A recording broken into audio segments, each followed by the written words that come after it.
नमस्कार, राम राम। मैं आपकी होस्ट नंदिता जी मिश्रा, मेरे channel let's talk with Nandita ji Mishra पर आप सभी का बहुत बहुत स्वागत करती हूँ। आज मेरे साथ दो एस्टीम्ड गेस्ट जुड़े हुए हैं और दोनों गेस्ट मेरे मुंबई से डायरेक्ट जुड़े हुए हैं। मेरी पहली गेस्ट है पल्लवी सीटी। इनको आप ट्विटर पे बहुत बहुत अच्छी जबरदस्त फैन फॉलोइंग है और सबसे बड़ी बात यह है कि हमारे पीएम मोदी इनको फॉलो करते हैं, जिसके लिए मैं बहुत ऑनर्ड हूँ कि पल्लवी जी ने आज मुझे टाइम दिया। And Pallavi ji is a social activist and Pallavi ji is a huge name in political analysis की जब हम बात करते हैं, क्योंकि उनकी पकड़ बहुत जबरदस्त है पॉलिटिकल टॉपिक्स के ऊपर और वो बहुत अच्छी तरीके से अपनी बातों को बेबाकी से रखने के लिए जानी जाती है। मेरे सेकंड गेस्ट है शिव शंकर तिवारी जी। शिव शंकर तिवारी जी भी मुंबई से हैं। वैसे तो ये डिफेंस एक्सपर्ट हैं और लेकिन आज मैं इनको लेकर के आई हूं अपने साथ पल्लवी जी के साथ बात करने के लिए ऑन पॉलिटिकल इशू, जिसकी वजह से आज हमारे हिंदुस्तान में, हमारे भारत में, हमारे इंडी अलायंस ने जो बवाल मचा के रखा हुआ है, क्योंकि मोदी जी कहते हैं मैं फायर हूं और इंडिया अलायंस कहता है कि बरनौल कहाँ है। सॉरी, ये बरनौल का कोई एड नहीं है, लेकिन बरनौल को मैं प्रमोट भी नहीं कर रही हूँ, बट मुझे कहना पड़ा क्योंकि हमारे Modi ji is known to take strict actions बिना डरे और बहुत बेबाकी के साथ। आज का हमारा जो टॉपिक है, हम दो चीजों पे बात करेंगे। पहला है वन नेशन वन इलेक्शन और उसके बाद में राहुल गांधी ने जो बाहर जाकर के, हिंदुस्तान की धरती के बाहर जाकर जो वो बेकार की बातें करते हैं, एंटी इंडिया बातें करके आते हैं, लोगों को भड़काने की कोशिश कर रहे हैं, किसी डीप स्टेट के अंडर इन्फ्लुएंस में काम कर रहे हैं, सोरोस के इन्फ्लुएंस में काम कर रहे हैं। ऐसी और बहुत सारी बातों के को हम आज कवर करेंगे। आपका बहुत बहुत स्वागत है पल्लवी जी।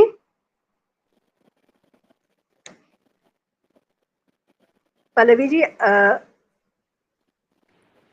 शायद अ, फ्रीज हो गई थी। आपका बहुत बहुत स्वागत है। धन्यवाद।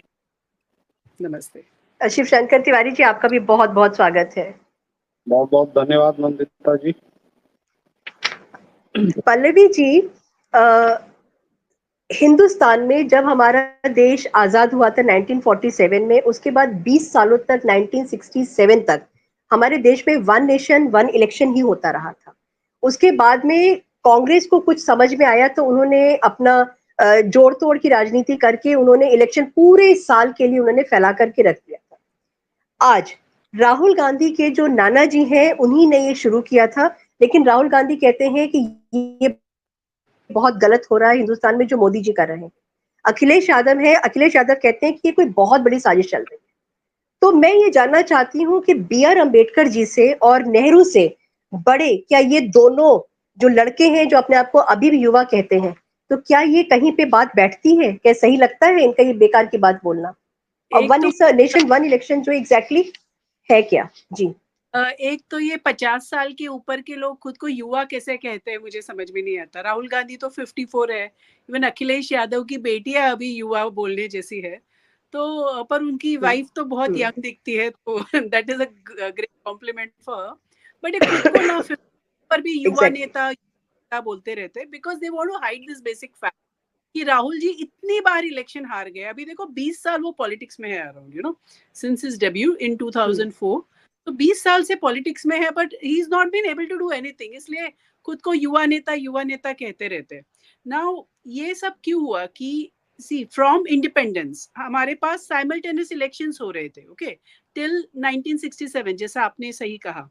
उसके बाद इंदिरा गांधी जी ने, she has brought down a record 50 governments, okay. We always should remember this number, 50, almost 50 का उन्होंने हाफ सेंचुरी मारा था of bringing down opposition governments. And total आप इन लोग का देखोगे तो 80-85 नंबर है कांग्रेस का, कि हर टाइम कुछ भी सिचुएशन हो जाए, bring down the opposition government. And now India alliance में ये लोग सब साथ थे। बट पहली गवर्नमेंट किसकी गिराई थी? लेफ्ट की सरकार गिराई थी केरला में। तो पहली लेफ्ट की सरकार गिराई थी, पर आज लेफ्ट ही इसके अगेंस्ट बोल रहा है, when they are the victim of Indira Gandhi's lust for power. और अभी देखो, ये थोड़ी फैक्ट्स मैं आपको बता रही हूँ कि whenever you have an election, अपना मॉडल कोड ऑफ कंडक्ट आ जाता है। तो क्या होता है, 3-4 महीना कुछ काम नहीं कर पाते, and even in emergency you are not able to provide relief. जैसा अभी महाराष्ट्र में हुआ था लोकसभा के टाइम, कि फार्मर्स को बहुत नुकसान हो रहा था, but the government can't do anything. because model code of conduct है. तो even if there are floods, even if there is a price का problem है कि बाबा onion prices बहुत कम हो गई है, and there is some interference, market interference which is needed or relief which is needed, पर सरकार नहीं कर पाती है because वो model code of conduct आ जाता है. और आप देखोगे when you are constantly fighting elections, तुम्हारा mentality elections का हो जाता है. It is about how to get votes. And that is of all political parties across the spectrum. तो आप यही सोचते हो कि मुझे वोट्स के साथ मिलना चाहिए. So your thinking is based on your party. What's good for your party rather than what's good for the nation. But when you have to meet the voters after 5 years, तो आप ऐसा आपका thinking भी straight हो जाता है. You will think कि what is good for the nation, what is good for the long term prospects of the nation. But अगर आपको especially for a national party like say BJP और कांग्रेस, आपको हर 2-3 महीने में इलेक्शन लड़ना है, तो आप वोटर के हिसाब से सोचोगे कि मुझे वोट्स कौन से मुद्दे पे अच्छे मिल सकते हैं. ओके, एंड आप कांग्रेस का देखोगे तो कि अभी वो बहुत डेस्परेट होते जा रहे हैं. दे गेटिंग सो डेस्परेट कि बाबा कैसे भी करके हम वोट्स मिले. अभी see if you do one nation one election, then एक तो हमको ये फ्रीडम मिल जाएगा कि 5 साल तुम देश के लिए जो भला है वो करोगे. You won't think from voters perspective. Second is money. इसे 10 से 12,000 crore 10 to 12,000 crore rupees will be saved, which is a very, very big amount. Okay, for a nation like ours, we are still a developing nation, even if we are in top 5, okay, in GDP, but अपना population इतना है कि we need to save money. Why waste money? तो 10 to 12,000 crores we are spending, तो उतना अपना save हो जाएगा. तो मैंने 2 मुद्दे बताए. थर्ड मुद्दा ये है कि every time there is an election, ये पुलिस फोर्स वो सबको अपने को उतारना पड़ता है उधर. So they are not able to do the regular job. They have to be in on election duty. Even आप देखोगे तो इलेक्शन कमीशन के पास ऐसा फुल टाइम वर्कर्स नहीं रहता. So for election duty all your local administration is required. तो उनको भी they also get disturb. So you keep on disturbing the police, the local administration. So it's better to have these elections every 5 years. And this is not something, revolutionary. This was already happening in India. Okay, before Indira Gandhi started governments. So it is not something that, Modi has come out of the blue and suggested it. It is already, it was already there from Nehru's time, from Ambedkar ji's time. So why they are opposing? उनका mentality ऐसा हो गया ना कि मोदी जी कुछ भी बोले ना तो अपोज करना चाहिए. It's mentality. So tomorrow he says ना प्राणायाम कर लो, it's good for health, they will stop breathing. ऐसा है that kind of कि मोदी बोले तो उसका ऑपोजिट करने का बस. शिवशंकर जी, मैं मतलब आपसे एक चीज जानना चाहूंगी कि ये जो वन नेशन वन इलेक्शन के लिए कमिटी बनाई गई है जो हमारे एक्स प्रेसिडेंट है रामनाथ कोविंद जी के अंडर में, जिसमें कि मोर देन 21,000 रिकमेंडेशन लिया गया है लोगों से, 21,000 प्लस लोगों से रिकमेंडेशन लिया गया है, जिसमें कि 4 एक्स चीफ जस्टिस है, 4 एक्स इलेक्शन कमिश्नर्स हैं, 15 plus chief justice of high courts हैं. उसके बाद भी इन लोगों को ऐसा क्यों लगता है कि जिन्होंने एक कमेटी बनाई है या जो कमेटी में जिन्होंने अपना भागीदारी दी है वो सब बेवकूफ बैठे हैं और सिर्फ राहुल गांधी और इंडिया अलायंस जो है वही सबसे ज्यादा इंपॉर्टेंट, सबसे ज्यादा समझदार है?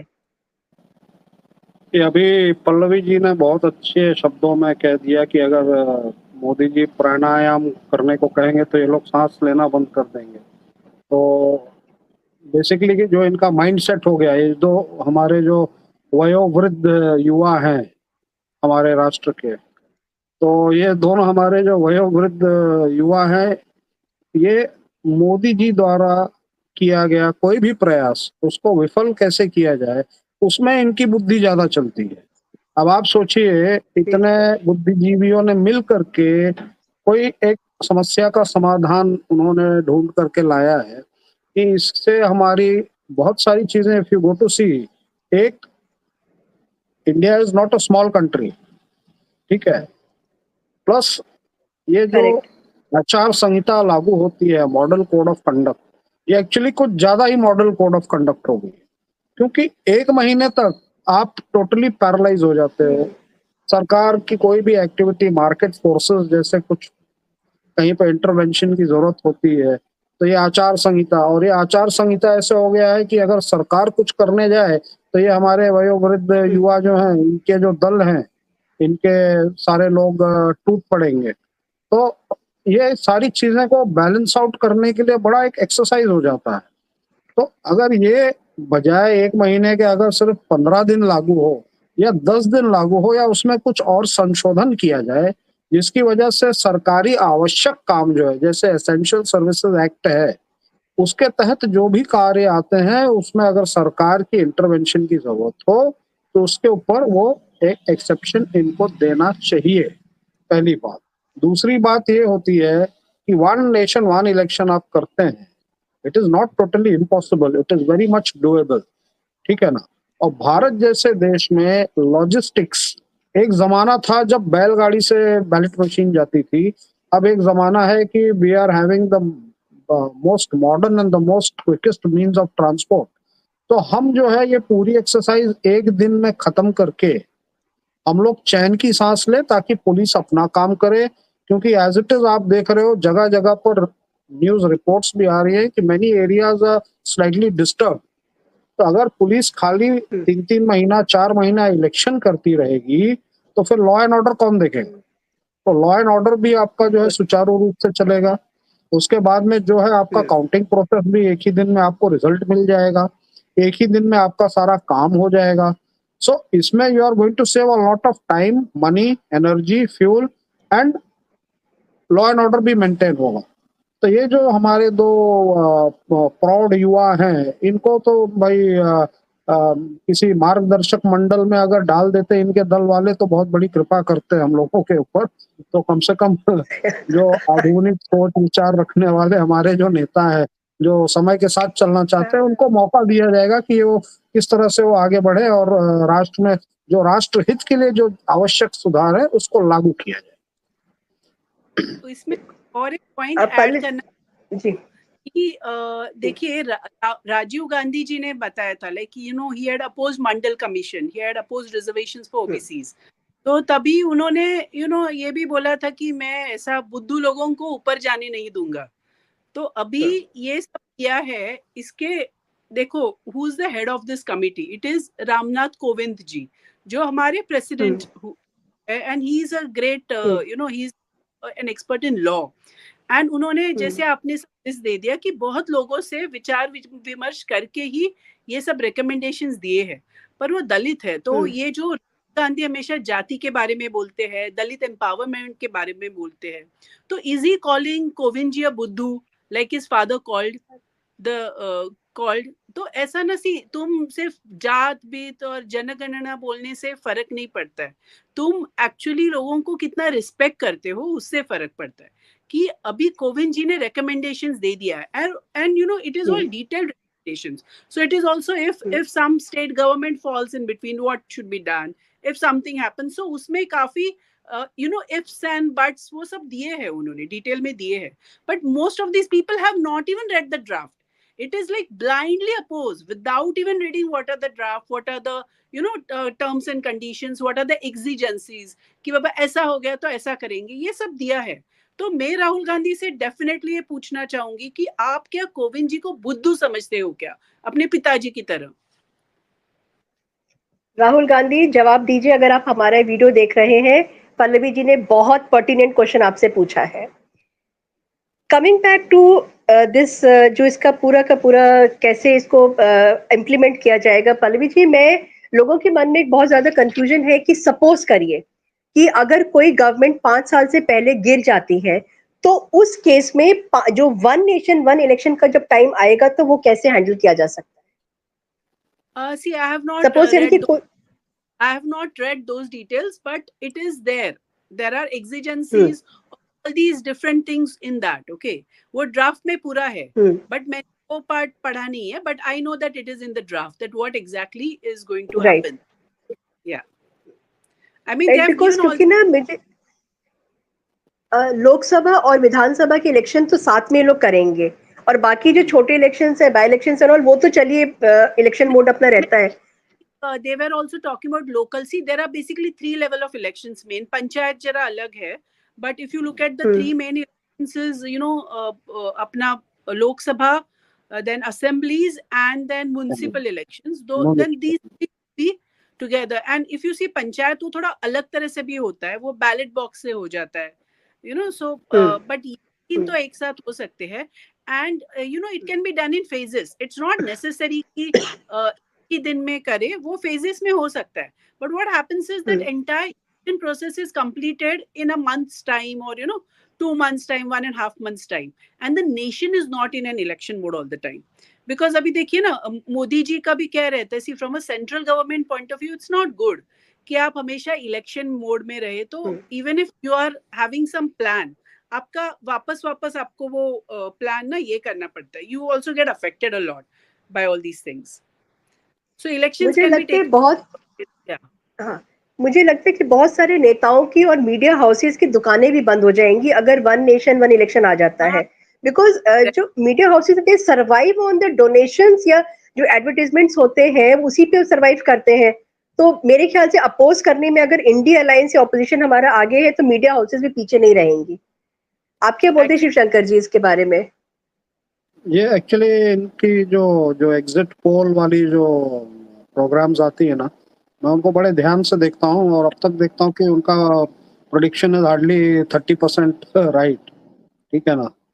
तो ये खैर मीडिया हाउसेस तो अफेक्ट होंगे क्योंकि उनको उतना शो टाइम नहीं मिलेगा, उतने बाइट्स नहीं मिल पाएंगे क्योंकि एक ही दिन में सारा तमाशा खत्म हो जाएगा. तो फिर उसके बाद ये क्या करेंगे. ठीक है ना.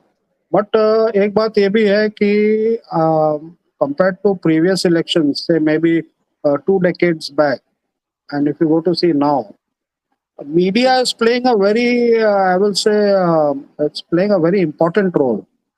I won't call it like destructive or a constructive या किसी पार्टी का वो लाइन या स्टैंड लेकर नहीं चलते हैं, बट एटलीस्ट मासेस को वेल इन्फॉर्म्ड रखते हैं. जो भी इलेक्शंस में इंटरेस्ट लेते हैं या जिनको भी जो नई जनरेशन है जिनको पॉलिटिक्स में थोड़ी बहुत इंटरेस्ट जागृत हो रही है, तो media is doing a good job of informing the people. So but apart from that, if you go to see the main exercise is that जब भी एक दिन में आप चुनाव खत्म कर देते हैं तो ये जो स्पेक्यूलेशन वाली जो माहौल बन जाता है, आपने सुना होगा कई बार कि ये सट्टा बाजार में इस पार्टी पे इतना चल रहा है. तो ये जो सारी जो नेफेरियस एक्टिविटीज है ना, these will also be controlled to some extent. तो ये एक it is like I can say it will have its social benefits as well, क्योंकि it's an open secret election के एक रात पहले क्या बंटता है वोटर्स को, we all know that. So तो एक दिन में 4 मुर्गे तो देंगे नहीं. बट एक्चुअली यानी बहुत सारे धंधे चौपट हो जाएंगे ना. ये सट्टा बाजार का धंधा, ये दारू और बिरयानी खिलाने का धंधा, ये फिर सब एग्जिट पोल इतने चलाने का, और so many businesses will get affected. And देखिए जो सट्टा बाजार है वो तो लगेगा ही, चाहे एक दिन का हो या 10 दिन का. ठीक है ना. लेकिन ये जो बाकी का जो इंडस्ट्री है, आप इलेक्शन जीतने के बाद खिलाइए जितना खिलाना है लोगों को, सस्ता कर दीजिए, लोग अपने आप खरीद के खाएंगे. कांग्रेस ने वैसे किया है ना. अभी कर्नाटक में फनी चीज हुआ है कि वाटर का टैक्स बढ़ा दिया है, तो वो बिल ज्यादा आता है पर शराब सस्ती की है. तो wherever they go, शराब तो सस्ती मिल जाती है. हाँ, तो सुबह ब्रश करिएगा तो शराब से करिए. You can brush your teeth with liquor in Karnataka. अभी वही करना पड़ेगा. Courtesy Kejriwal. So the new fun destination will be I think Karnataka. Now Goa is going to be in the background for some time now. But आप लोग को ये नहीं लगता है कि सच में, मतलब थोड़ा सा मैं डिविएट करूंगी हमारे टॉपिक से, जितने भी कांग्रेस रूल्ड स्टेट्स हैं उनकी हालत बद से बदतर होती जा रही है. कर्नाटका में जो इस समय हुआ है, मतलब लोगों को पॉट फ्री रोड्स चाहिए थी और यहाँ पे लोगों को pot roads filled with liquor मिल रही है. पानी नहीं मिल रहा है वहां पे लोगों को. वहां पे जो हालत हमारे मंदिरों की हो रही है, हमारे जो गणपति जी को भी अरेस्ट कर लिया, उनको पुलिस वैन में डाल करके ले गए कर्नाटक में. मतलब इट वाज सो डिसहार्टनिंग और इतना तकलीफ वाली वो चीज थी. और it is all these things are happening only in Karnataka ruled, Congress ruled जितने भी स्टेट्स है उसमें. एंड आप जरा सोच लीजिए कि देखो, हनुमान जी का बर्थ प्लेस है Karnataka. Okay, and you must have heard, 1-2 महीने पहले एक केस हुआ था कि एक लड़का अपने दुकान में हनुमान चालीसा लगा रहा था, तो लोगों ने आके उसको बोला कि तुम वॉल्यूम कम करो क्योंकि हमारा अजान चल रहा है। तो उसका तो वॉल्यूम ज्यादा था ही नहीं, उसका दुकान के लिए ही था। एंड ही सेड अरे वो मस्जिद भी इतना दूर है, इट वॉन्ट इवन अफेक्ट, और मैंने इतना लो वॉल्यूम में लगाया। फिर भी उसको पीटा, वो लड़के को पीटा। और पुलिस ने केस किस पे किया? लड़के पे भी किया, जिसको पूरा राइट था अपने दुकान में लो वॉल्यूम में म्यूजिक लगाने का। ओके, तो जस्ट इमेजिन कि जिधर हनुमान जी का बर्थ हुआ है उस कर्नाटक में हनुमान चालीसा भी आप लगा नहीं सकते और आपको पुलिस पकड़ के लेके जाती है। अभी इवन एक गणपति अरेस्टेड के केस में कि स्टोन पेल्टर्स जिन्होंने विसर्जन पे स्टोन पेल्टिंग किया उनको आपने जाने दिया, और जो लोग गणपति विसर्जन करे और जो प्रोटेस्ट करे इस चीज पे, आपने उनको अंदर डाल दिया। और आप गुजरात में एग्जैक्ट ऑपोजिट देख लो कि जब गुजरात में ऐसा हुआ था तो वो गुजरात के होम मिनिस्टर ने फटाफट, उन्होंने प्रॉमिस किया मैं विद इन 12 आवर्स ये सबको मैं अंदर डालूंगा, तो 2 बजे आरती किया उन्होंने। अंदर डाला। हाँ, you just see that. Even in Mumbai, you know, ये मीरा रोड में नया नगर करके जगह है, तो ये रामनवमी का प्रोसेशन जा रहा था, उस पे स्टोन पेल्टिंग किया, तो दूसरा दिन सबको अरेस्ट किया और 2-3 दिन बाद उधर बुलडोजर चलवाया उधर की इलीगल इस पे। पर देखो बुलडोजर चलवाया तो ये लोग फिर सुप्रीम कोर्ट जाते हैं एंड जैसे कि देखो बुलडोजर जस्टिस। पर क्या होता है जब बुलडोजर चलाते हैं तो लोगों को दिखाई देता है ना जस्टिस होते हुए, इंस्टेंट जस्टिस। और ऐसा नहीं कि किसी के लीगल घर तोड़ा है, वो इलीगल घर जिधर इलीगल एक्टिविटीज कर रहे थे उनका घर तोड़ा है। तो आपको क्यों तकलीफ हो रही है? इन लोगों को बहुत तकलीफ होती है।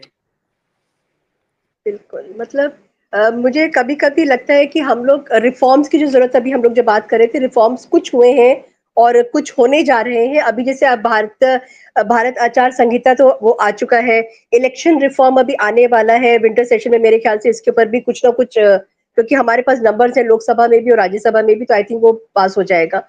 फिर पुलिस रिफॉर्म भी बहुत ज़्यादा ज़रूरी है, I think that is also in the pipeline, and judicial reform. Yes, yes. Pallavi ji और शिवशंकर जी, मुझे लगता है कि judicial reform is one of the most important reforms which is needed at the moment in India, क्योंकि बहुत सारे ऐसे बहुत डिसीजंस ऐसे आते हैं जो दिल तोड़ के रख दे रहे हैं अब तो हम लोगों का। अच्छा, अब there is this collegium system and there is a lot of nepotism, तो बॉलीवुड से ज्यादा नेपोटिज्म अपने को जुडिशियरी सिस्टम में दिखता है। And but what happens is, you know, they say we are independent, तो आप जबरदस्ती भी नहीं करवा सकते। that is the problem कि judiciary also has to accept। अभी क्या होता है जुडिशियरी बाकी लोगों में देखता है but they are not willing to come out of it themselves, you know, कि बाबा आप कोर्ट के, आप जुडिशियरी के अगेंस्ट बोलोगे तो आपको कंटेम्प्ट ऑफ कोर्ट हो सकता है आपके साथ। फिर आप अभी देखो बाकी लोग डिक्लेयर करते हैं assets, all the candidates declare their assets, तो बीच में आया था कि जजेस should also declare their assets but they have not. तो ऐसा होता है कि ना उनका your expectations from other people are very high but you are not putting yourself up to those high expectations, ऐसा होता है। जुडिशरी ना आरटीआई में आता है ना पीआईएल में आता है, और सबसे बड़ा ये मतलब हमारे लिए एक ऐसा आरी है जिसके ऊपर कि हम ही खड़े होंगे तो हम ही कटेंगे और दूसरी तरफ में कोई असर नहीं होगा। Yes. अच्छा, अब नाउ कमिंग बैक टू, जैसे अभी हम लोग बात कर रहे थे कांग्रेस रूल स्टेट्स के बारे में, तो जो कांग्रेस के माई बाप है सोनिया गांधी और राहुल गांधी, और उन्हीं की स्टेट्स हैं, उन्हीं के सारे जो जितने भी लोग हैं उन्हीं की बातें जी हजूर और चमचागिरी या व्हाटएवर जो भी आप समझ सकते वो होता है। पल्लवी जी, मैं ये जानना चाहती हूँ कि राहुल गांधी या आप इस बारे में क्या सोचती हैं कि राहुल गांधी जो भारत की धरती के बाहर जा करके एंटी इंडिया बातें करते हैं, एंटी इंडिया लोगों से मिलते हैं, उनका एक एजेंडा है to destroy India, to finish India. Destroy तो बहुत छोटी सी चीज है, टू फिनिश इंडिया। तो आपको क्या लगता है कि राहुल गांधी जिन लोगों से जाके मिलते हैं उनका, और यहाँ पे वो जो स्पीचेस देते हैं उसका इफेक्ट यहाँ इंडिया में कितने % लोगों के ऊपर होता होगा? क्योंकि कांग्रेस तो जीती है, कई स्टेट्स में जीती है। सी बेसिकली राहुल गांधी ने एक बार अपनी मम्मी का स्पीच बताया था कि मेरी माँ ने बताया पावर इज पॉइजन। ओके, और ये है कि ये फैमिली उनको वो पॉइजन अच्छा लगता है पर वो क्या करते हैं कि दे टेक द पावर और पॉइजन और उस पावर के लिए वो समाज में पॉइजन डालते हैं, ओके। तो वो पॉइजन धर्म के बेसिस पे होता है, वो जातिवाद के बेसिस पे होता है, वो पंथ के बेसिस पे होता है, वो प्रांत के बेसिस पे होता है। तो they continuously keep on divide and rule, divide and rule. और ये ईस्ट इंडिया कंपनी वही करती थी, ब्रिटिश वही करते थे, और ये तो अपने इटालियन है, तो इनमें तो भारतीय ये खून भी नहीं है, तो ये इटालियन है, तो वो भी डिवाइड एंड रूल का ही कंसेप्ट फॉलो करते हैं। तो अभी हमको समझना चाहिए कि Rahul Gandhi doesn't want to destroy India, he wants power at any cost. So to get that power he doesn't mind even if India is destroyed, because उसका गोल एक ही है कि मुझे पावर चाहिए under any circumstances, under anything. और अभी देखो, अभी इसको हमको बांग्लादेश के साथ कनेक्ट करना पड़ेगा कि बांग्लादेश में आप देखिए कि शेख हसीना जी ने मना कर दिया था, okay, US wanted an island from Martin island, तो उन्होंने मना किया था। तो आप किधर भी दुनिया में देखोगे तो यूएसए डजंट केयर अबाउट कि इधर डेमोक्रेसी है, कौन क्या रूल कर रहा है, दे जस्ट केयर कि हमारा इंटरेस्ट अच्छा हो जाए, our interests are looked into. So they always try to bring regime change whenever उनको सुनने वाला नहीं होता है। अभी हमको मालूम है मोदी जी कैसे है, कि मोदी जी सबका सुनते हैं पर अपना ही तय करते, ही इज नोबडीज पपेट। तो correct, that's why it is this, एक षड्यंत्र चल रहा है कि बाबा जो हमारा नहीं सुनते वैसे सरकारें गिरा देंगे। और सोरोस ने तो ओपनली कहा है, Soros has openly said that. तो सोरोस के तो बहुत चट्टे बट्टे हैं all over the world, and they all are working towards this only. और ये राहुल गांधी बहुत बार ऐसा गुपचुप चला जाता है बहुत जगह पे, and then nobody knows where he is gone, whose he is meeting. अभी देखो, हमने ओपनली देखा कि वो इल्हान उमर को मिला। इल्हान उमर वो औरत है जो पीओके में गई थी and which was funded by Pakistan. वो अमेरिका में बैठ के she is always talking about ये, she is American version of this Rana Ayyub, Arfa Khanum, वो सब दिन भर रोते रहते ना कि बाबा इंडिया में कुछ है ही नहीं, मुस्लिम को कैसा सता रहे हैं सब वैसा। तो she is the same version in USA, and she is pro पाक। तो राहुल गांधी उसको क्यों मिले? राहुल गांधी सिखों के बारे में क्यों बात कर रहे थे? ओके, व्हेन उनकी खुद की दादी ने और पिताजी ने they had played such a big role in destroying Akal Takht, in the Sikh genocide of 1984, वो सब है। और ये लोग बोलते रहते हैं कि मेरी दादी शहीद हो गई, मेरे पिताजी शहीद हो गए। बट जब कनाडा में वो एक ये निकली थी float, okay,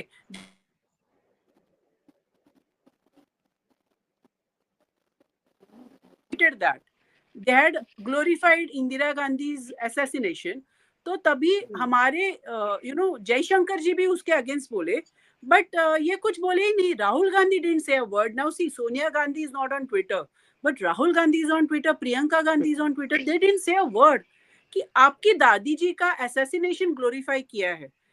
Okay, I am no fan of Indira Gandhi, but even I felt that was wrong, because कुछ भी बोलो वो she was the Prime Minister of India, so how can you glorify such a thing? Same thing with ये अभी देखो Stalin ने बीच में जो राजीव गांधी का मर्डरर है उसको ऑनर कर दिया, उसको घर पे बुला के उसको शॉल बिल पहना दिया। तो व्हाट इज दिस? और तभी भी राहुल गांधी चुप थे। तो आपको नहीं खराब लगता कि आपके पिताजी के मर्डरर को ऑनर किया जा रहा है? So it was very shocking and disgusting. तो इन लोगों का क्या है ना, see they don't care about their parents, they don't care about Indira Gandhi ji, Rajiv Gandhi ji, they just want politics, they just want power. तो they will use these people for politics when they want, but they don't actually care for them. अभी देखो ना, फिरोज गांधी जी का जब भी जयंती नहीं तो पुण्यतिथि आता है, कोई याद भी नहीं करता है। दे डोंट इवन रिमेम्बर कि वो हमारे फैमिली का था कोई। And he was actually they don't remember him perhaps because he was the most honest person in their family.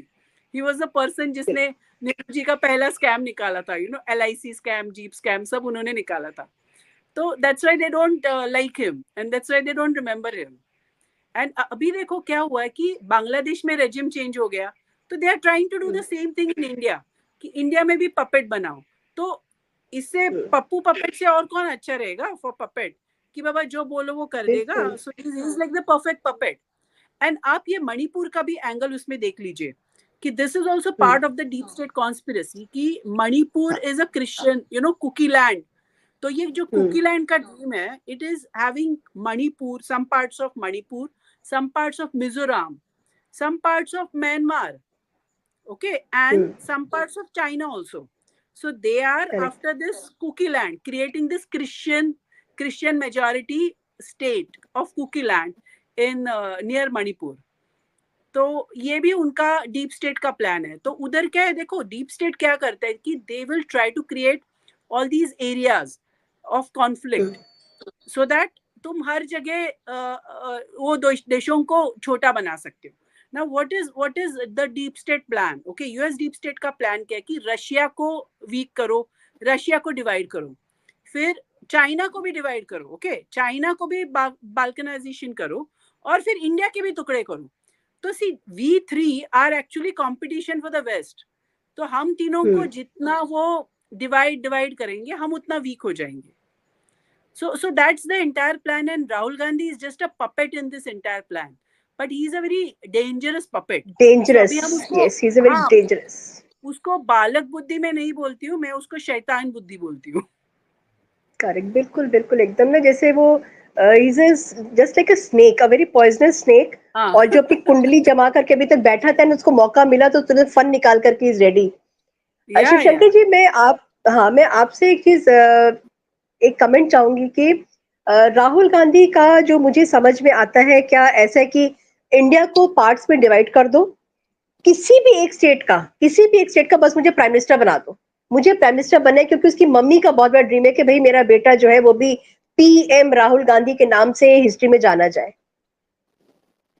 जी देखिए, राहुल गांधी का तो वो हाल है ना, जैसे आपने देखा होगा किसी छोटे बच्चे को किसी लॉलीपॉप की दुकान के बाहर से लेके गुजरी है तो जिद पे बैठ जाता है. तो ये उनका सेम वही अभी जो मनोदशा है, मैं बोलूँगा बिल्कुल उसी तरह. और adding one more thing to what Pallavi ji said कि after Vijay Mallya Congress wants to become the king of good times. तो इनकी जो शराब नीति है, ठीक है ना, पहली बात. दूसरी बात क्या है कि deep state is basically made up of businessman with business interest. ठीक है, इनको राहुल गांधी जैसा यस मैन चाहिए. It is the deep state which wants the power and this guy is just going to be an extension of their power. तो ये अगर ये सोच के चले तो जैसे एक पाकिस्तान के प्राइम मिनिस्टर की वैल्यू है, वही वैल्यू इसकी रह जाएगी. जब बकरीद आएगी तो इसको हलाल कर दिया जाएगा, दूसरा बकरा रेडी हो जाएगा. तो ये दूसरी बात, इनकी आप स्टार्टिंग से इनकी पूरी फैमिली हिस्ट्री देखिए. मैं एक एक मिस्टेक पॉइंट आउट करूंगा. Jawaharlal Nehru, Kashmir issue still burning, ठीक है. उसके बाद आप देखिए इंदिरा जी का जो था 1984, दैट वाज वन थिंग जो आपने पल्लवी जी ने हाईलाइट किया. उससे भी बढ़कर था 1971 का जो शिमला एग्रीमेंट का फियास्को था, where general Sam Manekshaw very clearly said that Yahya Khan made a monkey out of you. Okay, he has said this in his interviews. So you can imagine how they have fooled her. Then you come to Rajiv Gandhi. ये जो Sri Lanka peace accord आपने किया, आपको international fame चाहिए था, and then you send the IPKF. और कहते हैं ना, किसी और की बेगानी शादी में अब्दुल्ला दीवाना, and we lost soldiers. We lost soldiers and it was a big fiasco basically. And those Tamilians, they had ethnic links to the Indian part of Tamil Nadu. So that did not go down well with them. Okay. Then you come to Sonia ji का जो ये tenure रहा है, या उसके बाद का जो कांग्रेस का tenure रहा है, सबसे बड़ा इन्होंने जो सनातनियों पे, या if you go to see जो majority population of India, उसके ऊपर जो इन्होंने किया था, तो वक्फ बोर्ड का जो अमेंडमेंट इन्होंने एनेक्ट किया था, जिसमें अनलिमिटेड पावर्स दे दिया, और सोने पे सुहागा एक नवाड को करके बना दिया कि ये जो प्रॉपर्टीज ये लोग हड़पेंगे, इसको ये डेवलप करेगा. I posted a thread regarding this on Twitter today. तो ये उनको डेवलप करेंगे, मॉल्स बनाएंगे, कमर्शियल कॉम्प्लेक्सेस बनाएंगे, and all the proceeds will be used for the welfare of the Muslims. And government exchequer से आपने उनको कैपिटल दिया हुआ है 500 करोड़। तो ये सब मतलब आपने तो इतनी बड़ी बड़ी गलतियां की जो कि काबिले माफी नहीं है। We can't forgive you for that. Okay, our resources are being used and diverted somewhere else. We are not getting things. हमारे ऊपर पत्थर फेंके जा रहे हैं, हमारे प्रसाद में चर्बी मिलाई जा रही है। It's a real burning issue. I mean, I was shocked to hear this. Okay. Yes, और it was. ये सारी चीजें एंड अभी we don't know what will happen, क्योंकि सबसे बड़ा जो प्रॉब्लम जो we are going to face, see Himachal Pradesh में जो हो रहा है ना, I think that is the spark that will light the fire. The demographic changes which have been initiated, और ये इंदिरा जी के जो समय का हम दो हमारे दो की जो नीति थी, आप उनके पोस्टर्स देखिए तो उसमें सारे जो है ना, जो कैरेक्टर्स है वो हिंदू ही दिखेंगे, उसमें एक भी टोपी या बुर्खा वाला नहीं दिखेगा। तो सब हमारे ऊपर ही लागू करके ये जो डेमोग्राफिक चेंज का जो एक सीड था उन्होंने उस समय बोया, जिसका फल परिणाम अब हमें मिल रहा है। हिमाचल में जो हुआ मैं उसको पूरी तरह सपोर्ट करता हूँ और ऐसा ही होना चाहिए। और बिल्कुल इसी तरह से आप अगर देखा जाए तो उत्तर प्रदेश, आसाम, उत्तराखंड ये उदाहरण के राज्य बन गए हैं। और यहाँ पर भी हमारे जो देवेंद्र फडणवीस जी हैं, जो उन्होंने मीरा रोड पे इमीडिएट एक्शन उन्होंने लिया था, सारे जो अनऑथराइज्ड दुकानें थी उनको उन्होंने ध्वस्त किया था। उन्होंने किसी की प्रॉपर्टी को ध्वस्त नहीं किया था, जो इलीगल एक्सटेंशंस इन लोगों ने कर रखे थे, जिसके आड़ में वहां पर बहुत सारी एक्टिविटीज होती थी, उसी को ध्वस्त किया है। तो ये जो इनकी जो राजनीति है, ये सारी चीजों को ये बोलते हैं कि we are polarising, actually they are polarising. ठीक है, ये सब उनको फैसिलिटीज दे रहे हैं, उनको आप जो है सारी सुविधाएं दे रहे हो, उनको लैंड जिहाद करने दे रहे हो, उनको लव जिहाद करने दे रहे हो, और केसेस हमारे लोगों के ऊपर डाल रहे हो। जो फरियादी है उसको आप आरोपी बना रहे हो। तो इस तरह से क्या होगा कि एक आपने तो ऑलरेडी पोलराइजेशन आपने स्टार्ट कर दिया है। तो अगर ये फ्यूचर में जाकर के अगर आपके ऊपर कोई बैकलैश आता है तो भाई आप उसके लिए तैयार रहिए। अब ये होगा ही। पहली बात, आपने चलो एक बार झूठ बोल दिया चुनाव में, ठीक है, 40 सीट आपको मिल गए, 40 सीट में आप इस तरह से यूएसए में जाकर के आप अपनी मट्टी पलीत तो कर रहे हो, राष्ट्र की मट्टी पलीत कर रहे हो। तो ये सारी चीजें जो है अब धीरे धीरे थमने वाली हैं, और इनके जो विदेश में बैठे आका हैं वो अच्छी तरह से जान गए हैं कि जब तक ये नरेंद्र मोदी जी की सरकार रहेगी और भारतीय जनता पार्टी खास करके सत्ता में रहेगी, और ये हिंदूवादी विचार जब तक जागृत रहेगा, जीवित रहेगा भारत में, तब तक इनका कोई भी एजेंडा यहाँ पे चलने वाला नहीं है। ये जो कास्ट का इन्होंने मुद्दा उठाया था, कास्टिज्म मतलब इनकी दादी स्पीच देती थी कि हमें जातिवाद मिटाना है। अब इनको अचानक क्या हो गया, आपको जातिवाद बढ़ाना है, जबकि आप धीरे धीरे जो है ये बाय प्रोसेस, नेचुरल प्रोसेस ये फेज आउट हो जाना चाहिए। अभी हम यहाँ बैठे आपस में बात कर रहे हैं, मतलब प्रांतवाद, जातवाद, ये वाद वो वाद, ये जो सारे वाद है ना, ये वाद अब हमको खत्म करना है। और बिल्कुल यही चीज जो है नरेंद्र मोदी जी की सरकार कर रही थी और भारतीय जनता पार्टी कर रही थी। और इसकी सबसे बड़ी जो नींव है, जो इसकी रीढ़ की हड्डी है, राष्ट्रीय स्वयंसेवक संघ है, जिसमें की शाखा में सभी लोग एक समान खड़े होकर के नमस्ते सदा वत्सले मातृभूमि बोलते हैं।